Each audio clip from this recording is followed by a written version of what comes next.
Salut tout le monde, nouvelle vidéo, nouveau trade récap. J'en ai parlé dans mon Day in My Life que j'ai sorti il y a une demi-heure. Si tu l'as pas vu, va le voir, je te vois. Mais voilà, j'ai expliqué pourquoi j'ai pris les trades. Mais là, je vous fais quand même un trade récap.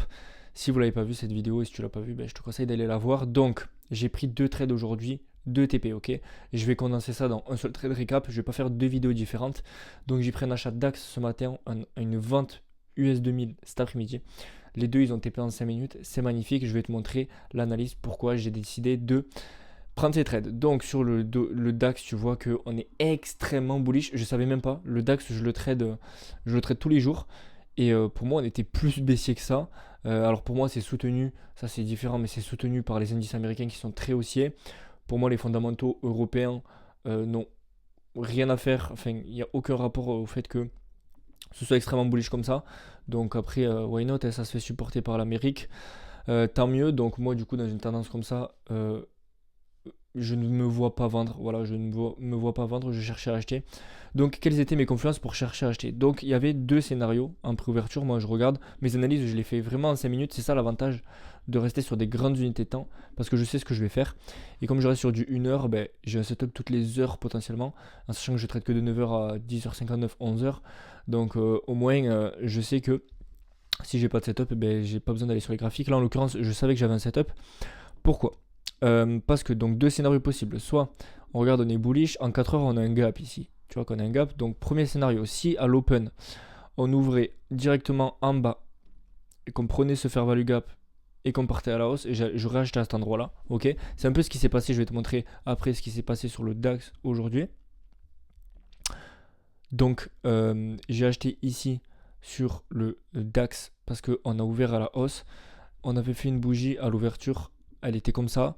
On a corrigé, je suis rentré à cet endroit-là. J'ai pas attendu aujourd'hui la clôture de cette bougie parce que je me suis fait avoir tous les jours de la semaine.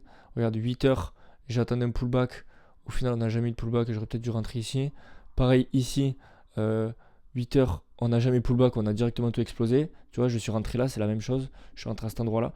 Donc, je me suis pas fait avoir aujourd'hui, j'ai acheté, ça va pas tout le temps être comme ça. C'était un peu plus risqué. C'est pour ça qu'aujourd'hui, les deux trades étaient un peu risqués. J'ai risqué que 0,33%. Ce qui fait qu'au total, je suis à plus 1% aujourd'hui. Ce qui n'est pas énorme, mais ce qui est bien parce que mon objectif sur mon challenge, c'est 6%. Là, je suis à plus 1% sur le compte, à peu près. Donc, ça va. Si je fais ça tous les jours, eh bien, ça va être rapide. Mais bon, c'est pas des TP tous les jours, je vous rassure. Donc, premier trade que j'ai pris sur, et je visais les previous daily high et après j'ai trail stop.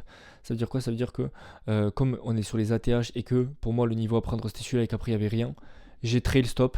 Tu peux voir que là j'aurais peut-être été encore dedans, mais j'ai trail stop, c'est-à-dire que moi, mon TP, j'avais pas de TP fixe. Enfin, j'avais pris un premier TP à cet endroit-là, ok, au previous daily high, un deuxième TP au ratio 2 piles, et après j'ai laissé des petits runners en trail stop, et je me suis fait trail stop à cet endroit-là parce que cette bougie-là, tu peux voir qu'après on était haussier, donc voilà, c'est quand même un beau trade.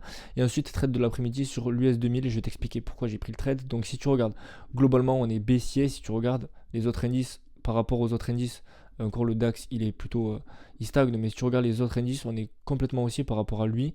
Moi, je regarde les 2-3 jours précédents et je vois que les 2-3 jours précédents, on était baissier, donc je voulais chercher à vendre, ok. Previous daily high ici, previous daily low, c'est ce que je fais. Je note d'abord les previous daily high et low. Qu'est-ce que j'ai vu d'intéressant, c'est qu'on n'avait pas de gap ici, comparé par exemple au Dow Jones. Alors cet achat, je ne l'ai pas pris, Dow Jones, à cet endroit-là. J'ai hésité, mais comme j'avais déjà pris l'autre position, ben, je ne l'ai pas pris celle-là. Donc, tu vois, sur le Dow Jones, ici, il y a un gap, ok, qu'on n'a pas ici sur le S2000. Donc, c'est pour ça que moi, je savais qu'on allait chercher les previous daily low. On a pris le Asian High. On a également pris l'Asian Low, mais pour moi, on était quand même plutôt baissier. Pourquoi j'ai vendu? Parce que ici, tu vois, cette bougie, la clôture en dessous, on a un gap, enfin un OB, moi j'appelle ça un fair value gap fill. Pourquoi? Parce que si la bougie, tu vois, cette bougie-là, je vais enlever ça. Si cette bougie-là, tu vois, donc là, on a un espace entre la première et la deuxième. Si celle-là, elle avait directement chuté sans combler, on aurait eu, peut-être que ça te parle pas si t'es novice, hein, mais là, on aurait eu un gap ici. Tu vois, si là, on n'avait pas cette mèche-là, qu'elle avait directement comblé, donc moi, ce que je trade, c'est, je pré-shot, entre guillemets, le comblement de ce fair value gap, ok. C'est pas du hasard, hein, c'est backtesté. Donc ma position, je l'ai prise directement ici à l'open. À l'open, on est allé un peu plus haut, j'ai attendu un rejet, après je suis rentré. Bon, on m'a quand même mis un petit peu en drawdown. Ok, on m'a quand même mis un petit peu en drawdown. Et ensuite, j'ai directement vendu, j'ai pris un premier TP au ratio de 2. Moi ce que je fais c'est qu'au ratio de 1 c'est tout le temps le même management, au moins c'est fixe. Ratio de 1 je me mets à BE, ratio de 2 je prends des profits.